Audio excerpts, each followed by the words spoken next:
नमस्कार। आज की इस वीडियो में हम कवि देव का परिचय, कवि परिचय के रूप में उसकी बात हम करेंगे। उसके बाद सवैया और कवित्व, उसकी व्याख्या को लेकर के हम चर्चा करेंगे। आइए चलते हैं अपने वीडियो की ओर। आज हम पहले कवि परिचय, कवि देव का परिचय देने वाले हैं। जैसा कि आप जानते हैं कि कवि देव रीतिकालीन कवि के रूप में आते हैं। तो यहाँ कवि देव का जन्म इटावा उत्तर प्रदेश में सन 1673 में हुआ था। उनका पूरा नाम देवदत्त द्विवेदी था। देव के अनेक आश्रयदाताओं में औरंगजेब के पुत्र आजम शाह भी थे, परंतु देव को सबसे अधिक संतोष और सम्मान उसकी कविता के गुणग्राही आश्रयदाता भोगीलाल से प्राप्त हुआ। देखिए, कवि देव जो थे वो भोगीलाल के यहाँ रहते थे और उनकी गुणगान करते थे, इसलिए वहां पर उनका बहुत अधिक मान सम्मान होता था। उन्होंने उनकी कविता पर रीझ कर लाखों की संपत्ति दान दी। भोगीलाल जी ने कवि देव को लाखों की संपत्ति दान में दी थी। उनके काव्य ग्रंथों की संख्या यद्यपि 52 से 72 तक मानी जाती है, परंतु यहाँ पर कुछ रचनाओं के नाम हम दे रहे हैं। रस विलास, भाव विलास, काव्य रसायन, भवानी विलास आदि देव के प्रमुख ग्रंथ माने जाते हैं। इनकी मृत्यु सन 1767 में हुई। देव रीतिकालीन प्रमुख कवि माने जाते हैं, रीतिकाल के प्रमुख कवि माने जाते हैं। रीतिकालीन कविता का संबंध दरबारों आश्रयदाताओं से था, इस कारण उसमें दरबारी संस्कृति का चित्रण अधिक हुआ है। देव भी इससे अछूते नहीं थे। यानी कि हम यदि और व्याख्या के रूप में समझने का प्रयास करें कि रीतिकालीन काव्य धारा में आश्रयदाता राजाओं के स्तुति गान का वर्णन अधिक था। यानी कि उस समय के जो कवि थे वो अधिकतम कवि अपने राजा महाराजाओं के गुणगान का वर्णन अपने काव्य धारा में अधिक करते हैं, क्योंकि दरबारी संस्कृति प्रचलित थी। इसलिए कवि देव के काव्य में भी कहीं न कहीं अपने आश्रयदाता राजाओं की प्रशंसा और स्तुति गान हमें प्राप्त होता है। देव भी इससे अछूते नहीं थे, किंतु वे स्वभाव और प्रभाव में जब तक विमुक्त हुए, उन्होंने अपने आप को मुक्त करने का प्रयास किया। उन्होंने प्रेम और सौंदर्य के सहज चित्र खींचे। अलंकारिकता और श्रृंगारिकता उनके काव्य के प्रमुख विशेषताएं हैं। शब्दों की आवृत्ति के जरिए नया सौंदर्य पैदा करके उन्होंने सुंदर ध्वनि चित्र प्रस्तुत किए हैं। ये संक्षिप्त कवि देव का परिचय था। देव का संक्षिप्त थोड़ा सा परिचय हमने यहाँ देने का प्रयास किया, क्योंकि यहाँ हम उनके कवित्व और सवैयों की बात करने वाले हैं, जो कि निर्धारित है किसी न किसी पाठ्यक्रम के आधार पे, और पाठ्यक्रम के आधार पर हम उनके व्याख्या खंड को हम आज यहाँ लेंगे। जैसे कि आप देख रहे हैं कि यहाँ संकलित कवित्व सवैयों में एक और जहाँ रूप सौंदर्य का अलंकारिक चित्रण देखने को मिलता है, वहीं दूसरी ओर प्रेम और प्रकृति के प्रति कवि के भावों की अंतरंग अभिव्यक्ति भी है। पहले सवैये में कृष्ण के राजसी रूप सौंदर्य का वर्णन है, जिसमें उस युग का सामंती वैभव झलकता है। दूसरे कवित्व में बसंत को बालक के रूप में दिखाकर प्रकृति के साथ एक रागात्मक संबंध की अभिव्यक्ति हुई है। तीसरे कवित्व में पूर्णिमा की रात में चांद तारों से भरे आकाश की आभा का वर्णन है। चांदनी रात की कांति को दर्शाने के लिए देव दूध में फैन जैसे पारदर्शी बिंब काम में लेते हैं, जो उनकी काव्य कुशलता का परिचायक है। ये जो हमने अभी परिचय पढ़ा, ये संक्षिप्त परिचय था कवि देव के संकलित, यहाँ पर जो कवित्व और सवैये हैं उनका विवरण था। अब हम पूर्ण रूप से NCERT द्वारा निर्धारित पुस्तक क्षितिज भाग 2 की ओर चलते हैं, जिसमें कवि देव पाठ्यक्रम में लगा है, और उसके हम सवैये की हम बात करने वाले हैं। अब आप सवैये को देखेंगे। पहला सवैया हमारे सामने है, जिसमें श्री कृष्ण की रूप सौंदर्य माधुरी छवि का वर्णन यहाँ पर किया गया है, जिसमें साइड में जो चित्र बनाए श्री कृष्ण के चित्र दिखाने का प्रयास किया गया। हम लेते हैं, पठन करते हैं। पायनी नुपुर मंजू बजे, कटी किंकनी के धुनि की मधुराई, सावरे अंग लसे पतपीत, ये हुलसे वनवाल सुहाई, माथे किरीट वृद्रग चंचल मंद हसी, मुख चंद जुनाई, जे जग मंदिर दीपक सुंदर श्री ब्रज दुल्हे देव सहाई। अब यहाँ पर हम इसकी व्याख्या करेंगे। व्याख्या करने से पहले हम इसका संदर्भ और प्रसंग को जान लेते हैं। यह पद्यांश कवि देव द्वारा रचित है और इसमें श्री कृष्ण के रूप सौंदर्य का सुंदर वर्णन किया गया है। अब एक दो पहले मायने देख लेते हैं। यहाँ पर पायनी पाँव में, नुपुर का मतलब घुंघरू, वैसे पाजेब भी होता है, मंजू माने सुंदर, बजती हुई, कटी यहाँ पर कमर, किंकणी का मतलब करगनी या कमर भाग में पहने जाने वाला कोई आभूषण। धुनी, उसकी ध्वनि मधुराई बहुत मधुर लग रही है। सांवरे, सांवले रंग, अंग अंगों पर लसे माने सुशोभित होना। पट का अर्थ है वस्त्र, पीत माने पीला, हिय का अर्थ है हृदय, छाती, वक्षस्थल। हुलसे माने सुशोभित होना, हुलसित हो रहा है। वनमाल, वनमाल का मतलब वन पुष्पों की माला, सुहाती, सुहा रही है, सुशोभित हो रही है, सुंदर लग रही है। माथे, मस्तक पर किरीट, मुकुट, बड़ा दृग माने आंखें, मुख चंद, मुख रूपी चंद्रमा, जुनाई माने चांदनी। जे जग मंदिर, संसार रूपी मंदिर, दीपक, ब्रज दुल्हे, ब्रज के दुलारे श्री कृष्ण देव, उसके बारे में व्याख्या करते हैं। अब यहां पर हम बताएंगे व्याख्या के रूप में। कवि देव कहते हैं, पायनी नुपुर मंजू बजे, श्री कृष्ण के छोटे छोटे पांव में जो घुंघरू बंधे हुए हैं, वो उनकी जो ध्वनि है वो बहुत सुंदर लग रही है, बहुत मधुर लग रही है, बहुत ही मन को आकर्षित करने वाली लग रही है। कटी किंकणी की धुनी की मुद्राई, और से कमर भाग पे जो उसने करगनी या तागड़ी बांध रखी है, तगड़ी बांध रखी है जिसमें छोटे छोटे घुंघरू लगे हुए हैं, उसकी ध्वनि भी बड़ी मधुर लग रही है, बड़ी अच्छी लग रही है, बड़ी सुहावनी लग रही है।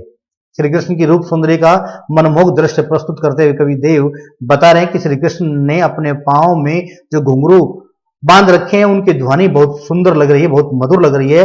जो छोटे छोटे पांव से वो चलते हैं, कूदते हैं, आगे बढ़ते हैं, तो उनके पांव में बजने वाले जो घुंघरू, उनकी मधुर ध्वनि बहुत मन को भा रही है।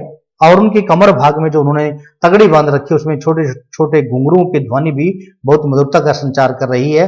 सांवरे अंग लसे पट पीठ, और श्री कृष्ण जो कि सांवले रंग वाले कहे जाते हैं, उन्होंने अपने शरीर के अंगों पर जो पीले वस्त्र धारण कर रखे हैं, वो बहुत ही शोभायमान हो रहे हैं।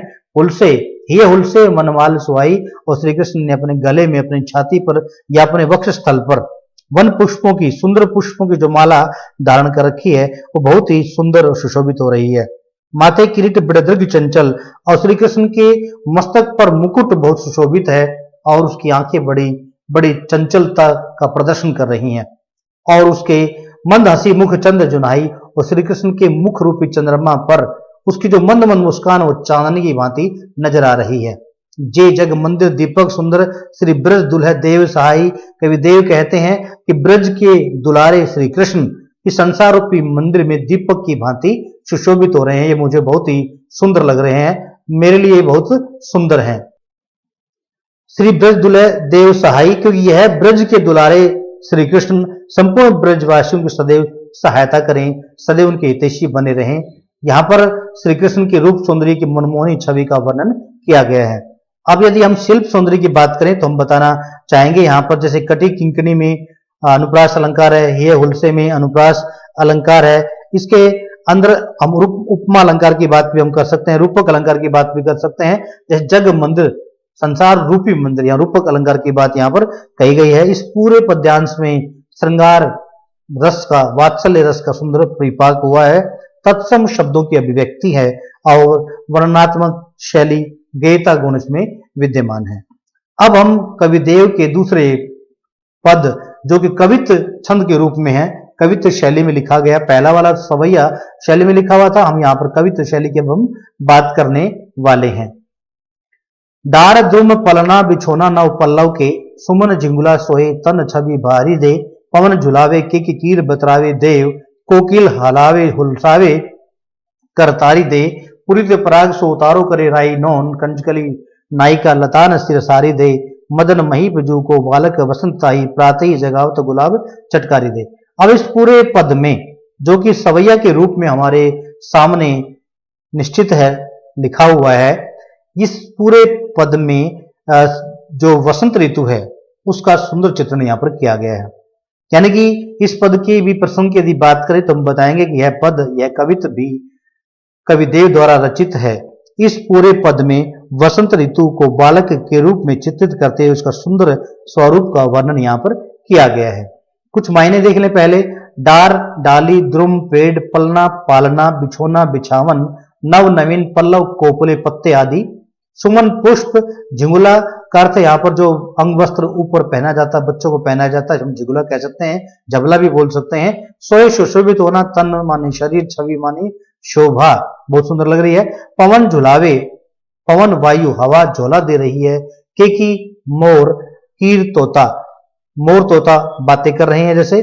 कोकिल कोयल हलावे हुलसावे, जैसे उससे बातें करी, मधुर आवाज में बातें कर रही है और ताली देकर उसे सुलाने का प्रयास करती है। पूरी तो पराग से उतारो करे राइनोन, इस प्रकार चारों तरफ जो पराग धूलि फैली हुई है, ऐसा लगता है राइनोन नोन राई वहां पर की जा रही है।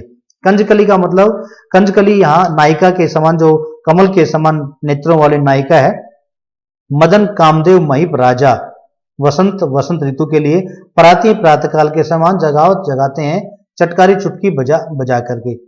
यहाँ पर हमने देखा मायनों के बाद, अब हम इसकी व्याख्या की ओर चलते हैं। यहाँ पर कवि वसंत ऋतु बालक के रूप में उसको संबोधित करते हुए उसका सुंदर चित्रण यहाँ पर करते हैं कि ऐसा लग रहा है, कवि कहते हैं कि डार ध्रुव पलना बिछोना नव पल्लव के, कि नव आगंतुक वसंत को एक बालक के समान मान करके ऐसा प्रतीत हो रहा है जैसे सभी पेड़ों ने अपने डालियों पर उस बालक रूपी वसंत के लिए पालना निर्धारित कर दिया, पालना बना दिया है। और जो नई नई कोपलें, आसपास जो इतने पेड़ पौधे हैं उनमें नव पल्लव जो अंकुरित हो रहे हैं, उन्होंने अपना बिछोना बना दिया है। कहने का अभिप्राय यह हुआ कि वसंत ऋतु के आगमन पर ऐसा प्रतीत हो रहा है कि चारों तरफ के सुंदर वातावरण में पेड़ पौधों ने वहां पर वसंत के स्वागत के लिए पालना लगा दिया कि आप उस पालने में बैठ करके झूला झूल सकते हैं। और जो नई नई कोपलें उभर रही हैं, निकल रही हैं, वो बिछावन की भांति वहां नजर आती हैं। सुमन झिंगुला सोहे तन छवि भारी दे, और पुष्पों ने जो चारों तरफ प्रकृति में रंग बिरंगे पुष्प खिले हुए हैं, ऐसा लग रहा है जैसे बसंत रूपी बालक के शरीर पर, जो तन शरीर पर जो पुष्पों रूपी जबला, पुष्पों रूपी झुंगला या पुष्पों रूपी फूलों रूपी अंग वस्त्र बहुत ही सुंदर लग रहा है।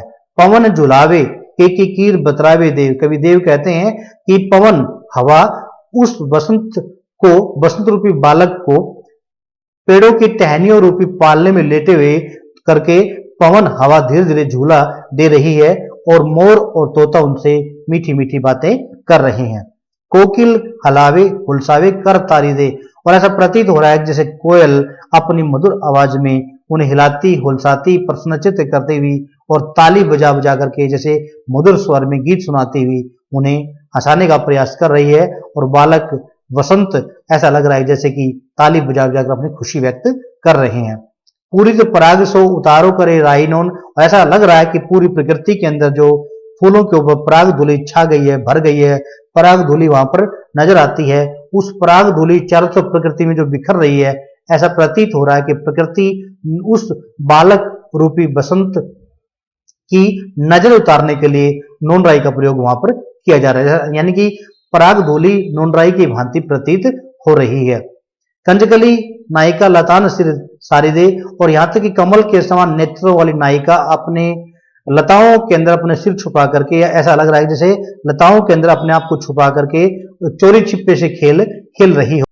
इसको हम दूसरे रूप में ये समझते हैं, कंजकली नायिका की कमल की कली रूपी नायिका, कमल की कली रूपी नायिका लताओं रूपी साड़ी को अपने ऊपर ओढ़ करके जैसे पराग धूलि की भांति उस बालक कृष्ण की, बालक जो वसंत है उसकी एक तरह से नोनराई उतार रही हो, निकाल रही हो। मदन महीप जू को बालक वसंत ताही, प्राती जगावत गुलाब चटकारी दे, ऐसा प्रतीत हो रहा है कि मदन का अर्थ बताया कामदेव, कि राजा कामदेव के बालक वसंत को गुलाब जो है प्रातःकाल के समय, गुलाब का जो फूल है प्रातःकाल के समय चटकारी बजा बजा करके, चुटकी बजा बजा कर, अर्थात प्रातःकाल के समय गुलाब पुष्प खिल करके चुटकी बजा करके उस बालक वसंत को, जो कि कामदेव राजा का पुत्र माना गया है, उसको जगाने का प्रयास कर रहा है। इस तरीके से इस कविता में हमने जो व्याख्या की, हमें स्पष्ट बताएं कि यह पूरे पद में बालक के रूप में वसंत ऋतु का यहाँ चित्रण किया गया है, रूपक अलंकार का सुंदर प्रयोग किया गया है। पूरे छंद में कवित्व छंद है पूरे पद में, और यहाँ पर एक तरह से मुहावरात्मक शैली भी है और अनुप्रास अलंकार का सुंदर चित्रण यहाँ पर किया गया है। उदाहरण के रूप में हम देख सकते हैं जहां पर लिखा था हमारा के की कीर बतरावे, यानी कि जो के की कीर यहाँ पर आप देखिए कै की आवृत्ति है, इसी तरह से हलरावे हुलसावे भय की आवृत्ति है, और इसी प्रकार से आगे हम बढ़े तो पुरित पराग में प की आवृत्ति है, इसी प्रकार सिर सारी में स की आवृत्ति है, मदन महीप में म की आवृत्ति है। इन सब में क्या है, जहां एक एक वर्ण की बार बार आवृत्ति दिखाई गई, इस पूरे पद में अनुप्रास अलंकार का सुंदर प्रयोग किया गया है। तत्सम शब्दों की सुंदर अभिव्यक्ति है और वर्णनात्मक शैली है, कवित्व छंद का प्रयोग यहाँ पर किया गया है। अब हम साथ में बने चित्र को देख सकते हैं। इस चित्र में आप देखिएगा जैसे कि एक मोर यहाँ पर बैठा हुआ है, एक तोता यहाँ पर बैठा हुआ है, एक बालक यहाँ पर जैसे पालने में, पत्तों के पालने में पेड़ ने अपनी टहनी को जैसे पालना बना दिया, और आसपास जो तरह रंग बिरंगे पुष्प थे, उन पुष्पों को जैसे इस बालक ने, वसंत ने अपने आप में जुगला पहन रखा हो। यहाँ पर कौवा बैठा है, यहाँ पर स्त्री जो नायिका रूपी लता है वो भी इस तरह से पत्तों की साड़ी की भांति अपने आप को छुपा करके उस बालक से खेल खेल रहे हैं। इस प्रकार सुंदर चित्रात्मक शैली का अभिप्रयोग यहाँ पर किया गया है। इस आगे बढ़े तो अगला जो हमारा कवित्व है कवि देव का, उसमें भी हम प्रातःकालीन सौंदर्य के साथ साथ रात्रि का वर्णन हम करने वाले। इस कवित्व को हम पढ़ते हैं। फटिक सिलानी सो सुधारियो सुधा मंदिर, उददी दधी कोसो अधिकाई उमंगे अमन, बाहर ते भीतर लो बीती ने दिखाई देव, दूध कोसो फैन फैलो आंगन परसंद, तारा सी तरुणिता में ठाड़ी झिलमिली होती, मोतिन की ज्योति मिलो मलिका को मकरंद, आरसी से अंबर में आभासी उजारी लगे, प्यारी राधिका को प्रतिबिंब सो लगत चंद। अब इस पूरे पद में जो कि कवित्व छंद में लिखा हुआ है, इसमें पूर्णिमा की रात्रि का सुंदर वर्णन यहाँ पर किया गया है कि पूर्णिमा की रात जिस प्रकार से कितनी सुंदर लगती है, उस पूरा सुंदर वर्णन यहाँ पर, उसकी चांदनी जो चारों तरफ फैली हुई है उसका वर्णन यहाँ पर कवि देव करना चाहते हैं।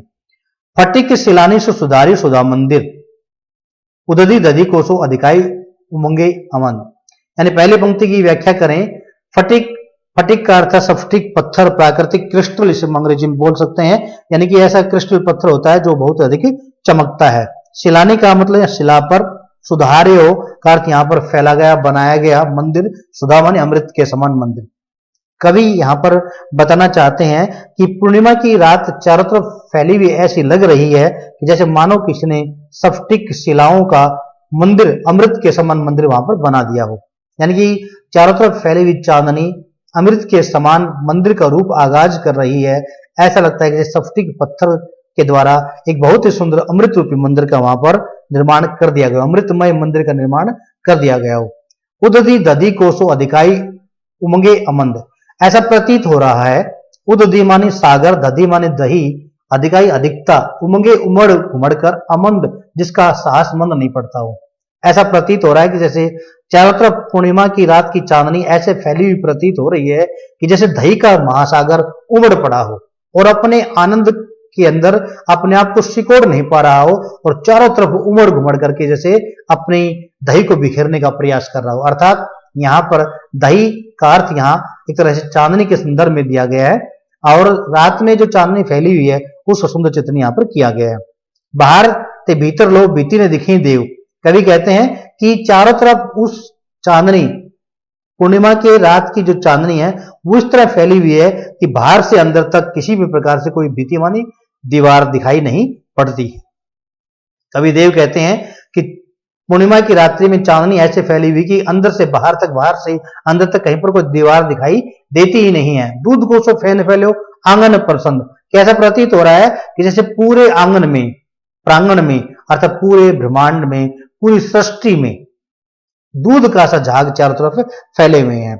कवि का कहने का अभिप्राय यह है कि रात के समय, पूर्णिमा की रात में चांदनी ऐसे फैली हुई है जैसे दूध का झाग पूरे संसार में फैले हों, जिसके कारण अंदर से बाहर, बाहर से अंदर तक कहीं पर भी किसी भी प्रकार की दीवार दिखाई नहीं पड़ती है। फिर तो चारों तरफ दूध ही दूध, अर्थात दूध या रोशनी, दूध या चांदनी की रोशनी फैली हुई है। तारा सी तरुणिता में ठाड़ी झिलमिलाती होती, ऐसा प्रतीत हो रहा है जैसे तारा रूपी युवती, तरुणी मानी युवती, तामे मानी उसमें, ठाड़ी मानी खड़ी होना, झिलमिली होती, ऐसा प्रतीत हो रहा है जैसे आकाश में तारे जो उदित हैं, उदयमान हैं, वो एक युवती की भांति उसमें खड़े होकर के झिलमिलाते हुए नजर आ रहे हैं, झिलमिलाते उसकी ज्योति चमक दिखाई पड़ रही है। मोतिन की ज्योति मिलो मल्लिका को मकरंद, ऐसा लग रहा है कि इस झिलमिल में मोतियों की चमक मल्लिका का मकरंद मिला हुआ प्रतीत हो रहा है। ऐसा लग रहा है इस मोतियों की चमक में मल्लिका का मकरंद मिला हुआ प्रतीत हो रहा है। आरसी से अंबर में आभासी उजारी लागे, प्यारी राधिका को प्रतिबिंब सो लगत चंद। आरसी, आरसी का अर्थ यहाँ पर दर्पण, अंबर आकाश, आभा शोभा, चमक, उजारी लागे। यहाँ पर यह बताने का प्रयास किया गया है कि चारों तरफ जो स्वच्छ चांदनी बिछी हुई है उसको किसी भी प्रकार से पूरे आकाश के लिए दर्पण की आवश्यकता नहीं है, अपितु आभा सी वह पूरी जो चमक उतनी उजियाली है, इतनी सुंदर लग रही है। ऐसा लग रहा है कि रात में सुंदर चांद प्यारी राधा के प्रतिबिंब के समान प्रतीत हो रहा है।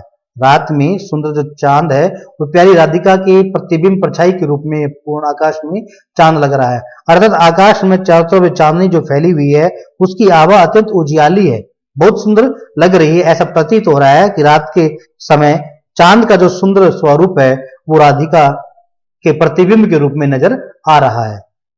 इस कवित्व में, जो कि कवित्व छंद यहाँ पर लिखा है कवि देव के द्वारा, इस कवित्व छंद की यदि हम शिल्प सौंदर्य की बात करें तो हम आपको यहाँ बता दें कि पूरे पद्यांश में उपमा अलंकार है, समानता और तुलना दिखाने का प्रयास किया गया यहाँ पर। और यहाँ पर अनुप्रास अलंकार का प्रयोग भी किया गया है, जैसे फेन फैलो में अनुप्रास अलंकार यहाँ पर। इसी तरह से आगे हम देखें, मिलो मलिका जो शब्द हमारा यहाँ पर आया था उसके अंदर भी हमारा क्या है, अनुप्रास अलंकार का यहाँ पर प्रयोग किया गया है। इसी तरह से इसके अंतर्गत मानवगण अलंकार भी हम कह सकते हैं। वर्णनात्मक शैली और चित्रात्मक शैली का प्रयोग यहाँ पर कवि ने करने का प्रयास किया है। आगे हम अगली वीडियो में कवि देव के प्रश्नोत्तर खंड को लेंगे। यहाँ पर आपने इस वीडियो को देखा, आपका धन्यवाद। आप मेरे YouTube channel smart Hindi world को जरूर सब्सक्राइब करें, अपने दोस्तों तक पहुंचाएं और बेल आइकन को जरूर दबाएं।